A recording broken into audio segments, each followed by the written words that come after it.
Welcome back to my channel. आज हम पढ़ेंगे नेशनल मेंटल हेल्थ प्रोग्राम के कंपोनेंट्स। ठीक है, इससे प्रीवियस लेक्चर्स में हमने 10 कंपोनेंट्स जो है वो पढ़ चुके हैं। ठीक है, आज हम 11th कंपोनेंट जो है रिसर्च एंड ट्रेनिंग कंपोनेंट्स जो है वो पढ़ेंगे। ठीक है, अब क्या होता है कि जो मेंटल हेल्थ प्रोग्राम है, ठीक है, प्रोग्राम है, इसमें ट्रेनिंग दी जाएगी। क्यों ट्रेनिंग दी जाती है? जैसे कि मेंटल हेल्थ डिसऑर्डर्स को हम ट्रीट कर पाएँ। ठीक है, इस वजह से ट्रेनिंग दी जाती है। ठीक है, ज़्यादा से ज़्यादा स्किल्स डेवलप करने के लिए ट्रेनिंग दी जाती है। ठीक है, फिर उसके अंदर रिसर्च की जाती है। रिसर्च इसलिए की जाती है कि जो मेंटल हेल्थ डिसऑर्डर्स डेवलप हो रहे हैं तो वो कारण क्या है उसको पता करेंगे, तभी जाके तो हम उसके रिसर्च करेंगे, तब जाके तो हम उसमें क्योर कर पाएंगे ना। इसलिए रिसर्च भी की जाती है हर एक मेंटल डिसऑर्डर्स में। ठीक है,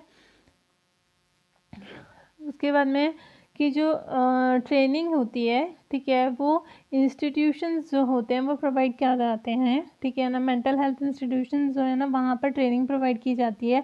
किसको ट्रेनिंग दी जाती है? मास्टर ट्रेनर्स जो होते हैं सभी स्टेट में या यूनियन टेरिटरीज़ में, जो मास्टर ट्रेनर्स होते हैं। एक जो जिनको कि बहुत दिन से बहुत पहले से जो जैसे पहले तो जो फर्स्ट लेवल पे हैं जो बहुत ज़्यादा ट्रेनिंग ले चुके हैं पहले से, तो वो मास्टर हो जाते हैं उस चीज़ में, तो वो मास्टर ट्रेनर्स कहलाते हैं। तो वो मास्टर ट्रेनर्स क्या होते हैं कि स्टेट लेवल पे जो होता है ना वो अब डिस्ट्रिक्ट लेवल के टीम को, मतलब डिस्ट्रिक्ट मेंटल हेल्थ प्रोग्राम की टीम जो है और वहाँ पर जो अदर स्टाफ है उस टीम में डिस्ट्रिक्ट लेवल पे, ये स्टेट लेवल पे है, ये स्टेट लेवल पे अब वो डिस्ट्रिक्ट लेवल वाले को ट्रेनिंग देंगे।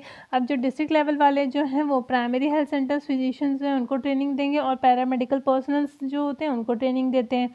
उनको क्या ट्रेनिंग देते हैं? बेसिक नॉलेज देते हैं and skills in the mental health, जो मेंटल हेल्थ में जो भी स्किल्स हैं डेवलप करवाते हैं उनके अंदर। ठीक है ना, ट्रेनिंग दे करके। ठीक है, उसके आगे है कि ये तो हो गया ट्रेनिंग। अब ट्रेनिंग के बाद में रिसर्च। रिसर्च में क्या होता है कि रिसर्च किस किस में की जाती है? दैट मीन्स मतलब ये है कि जो मेंटल हेल्थ डिसऑर्डर्स डेवलप हो रहे हैं ना वो किस वजह से डेवलप हो रहे हैं, वो रिसर्च उस चीज़ के लिए उसके ऊपर रिसर्च की जाती है। तो उसमें ये है कि फर्स्ट क्या होता है कि सब्सटेंस एब्यूज़। ठीक है, क्या होता है कि बहुत सारे केसेस में क्या होता है कि मेंटल डिसऑर्डर्स जो डेवलप होते हैं वो सब्सटेंस लेने के कारण होता है, अब्यूज़ करने के कारण, यानी कि उसका गलत उपयोग करने के कारण होता है। तो वो हमको आइडेंटिफाई करना होता है कि वो उसने सब्सटेंस जो लिया है, अब्यूज़ किया है, उसका गलत उपयोग किया है कोई भी ड्रग का, तो वो क्यों किया है, आइडेंटिफाई करना है कॉज। ठीक है ना, कॉज मतलब कि बायोलॉजिकल कॉज के कारण उसने वो ड्रग लिया, या फिर एनवायरमेंटल कॉज के कारण लिया, या बिहेवियरल कॉज के कारण, या फिर सोशल कॉज के कारण उसने वो ड्रग लिया या सब्सटेंस लिया। क्यों लिया वो कारण पता करते हैं पहले तो रिसर्च में। ठीक है, उसके बाद में वो जो ड्रग लिया था उसके कॉन्सिक्वेंसेस क्या हैं, उसका जो ड्रग्स लिया उसने उसके बाद में उसके ऊपर क्या क्या इफ़ेक्ट्स हुए। ठीक है, उसकी बॉडी पे, मेंटल हेल्थ पे। ठीक है, वो चीज़ उसके ऊपर रिसर्च की जाती है। फिर उसके बाद में ये देखा जाता है कि उस पेशेंट ने जो मेंटल इलनेस है जिस पेशेंट को, उसने पूरी लाइफ में, पूरे लाइफ स्पेन में किस चीज़ का एडिक्शन किया। ठीक है, वो चीज़ उसको आइडेंटिफाई की जाती है, उसको पता किया जाता है। ठीक है, उसके बाद में ये सब चीज़ें हमने पता कर ली।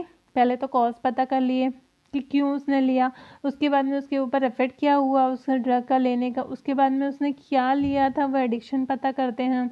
ठीक है, अब उसके बाद में जब हमको ये सब चीज़ें पता चल जाती है उसके बाद में हम क्या करते हैं कि रिसर्च करने के बाद में हम डेवलप करते हैं, क्या चीज़ डेवलप करते हैं कि न्यू एंड इम्प्रूव्ड स्ट्रेटजीज। ठीक है ना, to prevent the drug use and its consequences. मतलब कि जो है रिसर्च में क्या होता है, पहले तो पता करना है कारण, कारण पता करने के बाद में स्ट्रेटजीज डेवलप करनी है। जो स्ट्रेटजीज जो है वो डेवलप करेंगे जिससे कि वो ड्रग का यूज़ ना करे और उसके कॉन्सिक्वेंसेस ना हो उसके बॉडी के ऊपर। ठीक है, तो ये ऐसी स्ट्रेटजीज डेवलप की जाती हैं। ठीक है, उसके बाद में है ये जो चाइल्ड होते हैं, एडोलेसेंट्स होते हैं, उनके ऊपर भी रिसर्च की जाती है। ठीक है, जो कि 10 to 19 ईयर्स और एज के जो यूथ होते हैं उनके ऊपर रिसर्च की जाती है कि लर्न किया जाता है कि why they develop the way they do, जो है वो इस तरीके से बिहेव, जिस तरीके से वो बिहेव कर रहे हैं। ठीक है ना, तो वो क्यों कर रहे हैं, वो इस तरह जैसे वो डेवलप हुए हैं, उनका डेवलपमेंट हुआ है तो वो ऐसा क्यों हुआ है उसका कारण पता करते हैं। ठीक है, और उसके बाद में उन सभी लोगों को, इन यूथ को, ठीक है ना, most effective ways to help them to develop as a responsible citizens to make the positive contributions. ठीक है, जिससे कि ऐसे इफेक्टिव वेज जो होते हैं वो हेल्प करने के लिए बनाए जाते हैं। उनको रिसर्च में क्या होता है कि ऐसे वेज जिससे कि उनको जो है रिस्पॉन्सिबल सिटीजन्स बनाया जा सके और वो जो है समाज में पॉजिटिव कंट्रीब्यूशंस ला सकें।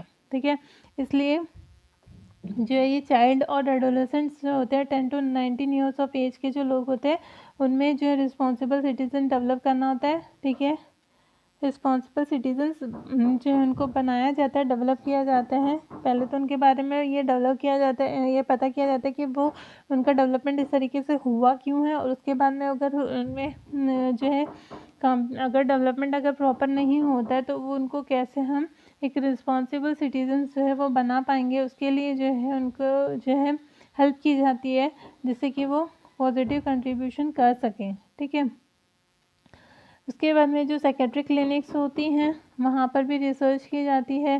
ठीक है ना, उनमें क्या होता है कि जो साइकोलॉजिस्ट होते हैं, जो साइकेट्रिक क्लिनिक्स में साइकोलॉजिस्ट होते हैं वो केस स्टडी रिसर्च करते हैं। वो लोग जो है पेशेंट के जो केस स्टडी रिसर्च इसलिए करते हैं जिससे कि पेशेंट का better understand their behaviour and mental health. ठीक है ना, तो जो केस स्टडी हर एक पेशेंट की केस स्टडी करते हैं, रिसर्च करते हैं कि जिससे कि वो पेशेंट को जो है उनका बिहेवियर को अच्छे से समझ सके, उनके मेंटल हेल्थ को अच्छे से समझ सके। इसलिए साइकोलॉजिस्ट जो होते हैं वो हर एक पेशेंट की केस स्टडी करते हैं, रिसर्च करते हैं कि उनका बिहेवियर इस प्रकार से है अगर किसी पेशेंट का तो वो ऐसा क्यों है। ठीक है, उनकी मेंटल हेल्थ ऐसी है तो क्यों है, उसके बारे में पूरा समझते हैं, केस स्टडी करते हैं, रिसर्च करते हैं, तब जाके फिर जाके कंक्लूजन पे निकलते हैं कि उसको ये प्रॉब्लम है या ये मेंटल इलनेस है करके। ठीक है, इस प्रकार से जो है हम आज रिसर्च एंड ट्रेनिंग कंपोनेंट जो है वो कंप्लीट कर रहे हैं। ठीक है, thank you for watching my videos. If you like my videos please like and subscribe video. Thank you.